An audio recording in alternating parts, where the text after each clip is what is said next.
Hello, what is up, everybody? Welcome back to Every CD I Own review.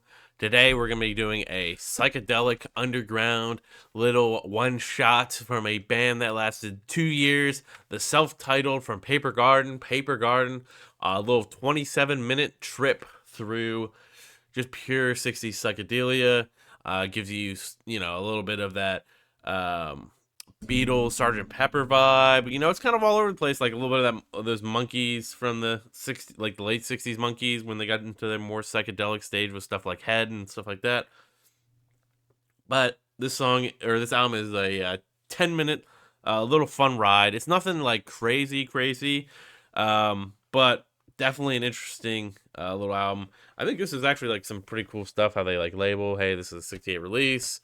A cool like just psychedelic era. Like I don't know, it's just fun. Overall, the album is pretty fun. Starts out with a pretty decent Gypsy Wine, followed up by Sunshine People, Way Up High, Ladies Man, which is a fun little rocker. Mr. Mortimer, kind of like that. I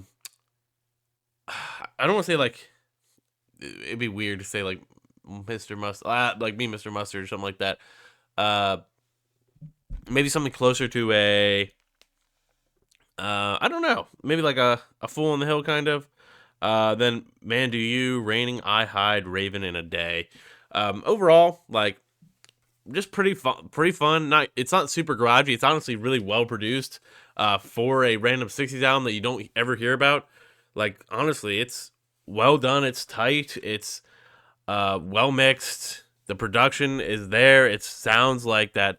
Like when you listen to a Beatles album, you're like, holy cow, this came at the same time as some other albums where you're like, wow, the vocals don't quite sound as good. No, the vocals sound really good on here.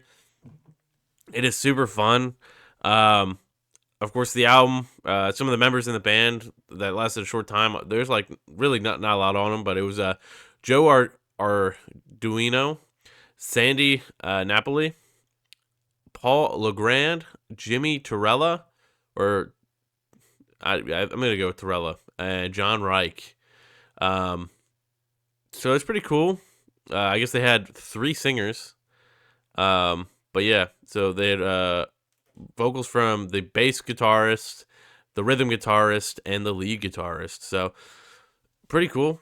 All the guitars were getting crazy. Not quite super prog yet. You don't have a drummer doing vocals. Well, I guess I wouldn't say it's proggy because Phil Collins and stuff like that. But let's close this one off. My cat is currently smacking the door right now, so I'll have to let her in a couple seconds. Yeah, this is kind of a hard one to rate. I don't know. It's not like a long one. It's it's a super fun 27 minutes, but it's not long, and like overall, I wouldn't say it's like the most memorable album. Like I think it's something I want to listen to more. I would say this is my first time listening to this album, so this is like super fresh, off the noggin. I don't know like too much about this band overall. Like I just looked up a little bit about them, and there's like not much. They are just like a super quick, like little tiny band that lasted as long as their album did. Short, not very long at all. But they are from New York City, so that is cool. But they did have like some really cool stuff, orchestration. Some hard rock, or not super hard rock, but like hard rock enough. It's just fun. It's a fun album. But how are we gonna go from here? Sorry, I'm like nasally again, and it sucks. Uh, so I think this album definitely ranges more, probably in this B tier. Um, Honestly, I think it's a fun one. I would probably stick here just because this album's not, it's a live album, and it's a bunch of covers. It's cool, but overall, I think I prefer to listen to this.